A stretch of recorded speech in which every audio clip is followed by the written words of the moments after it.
Halo semuanya, pernah nggak sih ngerasa kayak lagi perang sama diri sendiri cuma buat nyelesain sesuatu?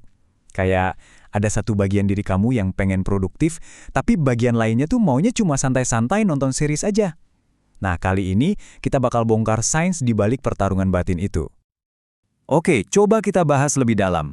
Kamu punya tujuan, kamu punya rencana, tapi entah kenapa pas waktunya eksekusi rasanya kayak ada tembok gede yang ngehalangin. Ini sebenarnya cuma soal malas atau ada sesuatu yang lebih fundamental yang terjadi di dalam kepala kita? Biar gampang, kita pakai contoh aja ya. Kenalan yuk sama Kate. Kate ini punya impian besar, tapi tiap hari dia ngerasa kayak kejebak, sibuk iya, tapi nggak produktif sama sekali. Relate nggak nih? Kate tuh pengen banget belajar bahasa Prancis, tapi coba deh lihat jadwalnya. Hari-harinya penuh sama hal-hal yang rasanya enak saat ini. Ngopi, nonton TV, nge-scroll sosmed. Tiap pilihan ini tuh kayak dosis kecil kenikmatan instan yang pelan-pelan ngejauhin dia dari mimpinya buat pensiun di Prancis. Tapi ini nih yang penting banget. Ini bukan salah Kate. Ini bukan soal kurang tekad. Otak kita itu pada dasarnya emang diprogram buat jadi pemalas. Nyari kesenangan, hemat energi, dan ngehindarin hal-hal yang susah. Bayangin aja otak kita itu kayak kucing rumahan yang mager, maunya rebahan aja seharian. Jadi apa sih yang sebenarnya terjadi di dalam kepala kita? Ada pertarungan nih antara dua bagian otak kita yang beda banget. Kita sebut aja mereka si pemikir dan si perasa. Di dalam kepala kita, ada duel antara dua karakter ini. Pertama, si pemikir alias korteks prefrontal kita. Anggap aja dia itu Albert Einstein, logis, visioner, mikirin masa depan. Nah, lawannya adalah si perasa, sistem limbik kita. Ini kayak kucing penakut yang cuma peduli sama emosi, insting, dan kenyamanan detik ini juga. Dia nggak peduli sama rencana 5 tahunmu.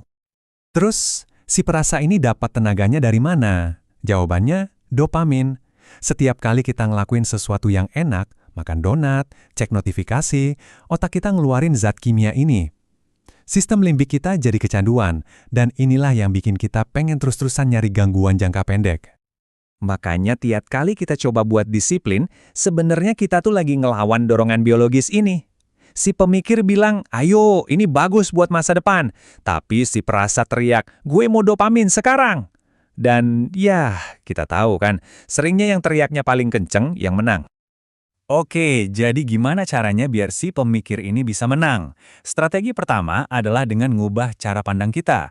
Kita bakal coba time travel, tapi secara mental ya. Coba deh, berhenti sebentar dan pikirin ini.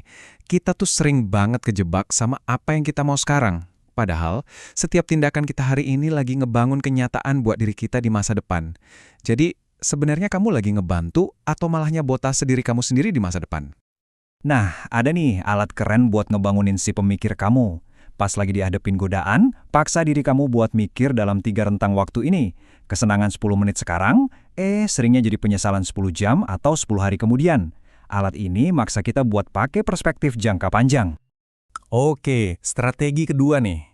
Kali ini, kita nggak fokus ke dalam diri, tapi keluar. Intinya, kita atur lingkungan kita biar disiplin itu jadi pilihan yang paling gampang.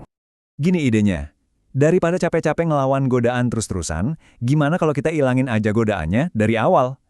Tekad itu kan kayak baterai, ada batasnya. Makin jarang kita pakai, ya makin awet. Prinsipnya simple banget. Bikin yang baik jadi gampang, bikin yang buruk jadi susah. Daripada biolanya disimpan, pajang aja di tempat yang kelihatan. Daripada ada kue di meja, ganti pakai buah.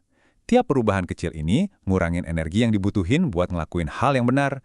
Kita lagi ngehack kemalasan alami otak kita. Ini namanya prinsip efek standar. Kita secara alami bakal ngelakuin apapun yang butuh usaha paling dikit.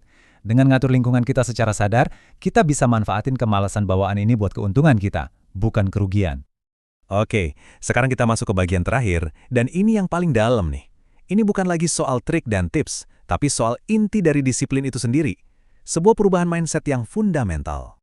Pada akhirnya, ya inilah kebenarannya. Pertumbuhan itu nggak terjadi di zona nyaman. Disiplin sejati itu bukan soal nunggu motivasi, tapi soal tetap bergerak pas kamu lagi nggak pengen ngapa-ngapain. Ini adalah kemauan buat milih rasa nggak nyaman demi tujuan yang lebih besar. Artinya apa? Kita harus ngorbanin kesenangan-kesenangan kecil sekarang, kayak nge-scroll sosmed, demi tujuan yang lebih besar dan lebih berarti di masa depan. Setiap kali kamu milih yang nggak nyaman dibanding yang gampang, kamu itu lagi ngelatih otot disiplinmu. Ini bukan ide baru loh. Ribuan tahun lalu, filsuf Stoa kayak Marcus Aurelius udah paham soal ini. Dia tahu kalau tujuan hidup itu bukan soal nyari nyaman, tapi soal ngejalanin tugas dan potensi kita, meskipun itu susah. Kutipan ini jadi pengingat kuat bahwa perjuangan itu bagian dari jadi manusia. Jadi pertanyaannya sekarang bukan lagi gimana caranya ngehindarin susah, tapi gimana caranya kita hadapin.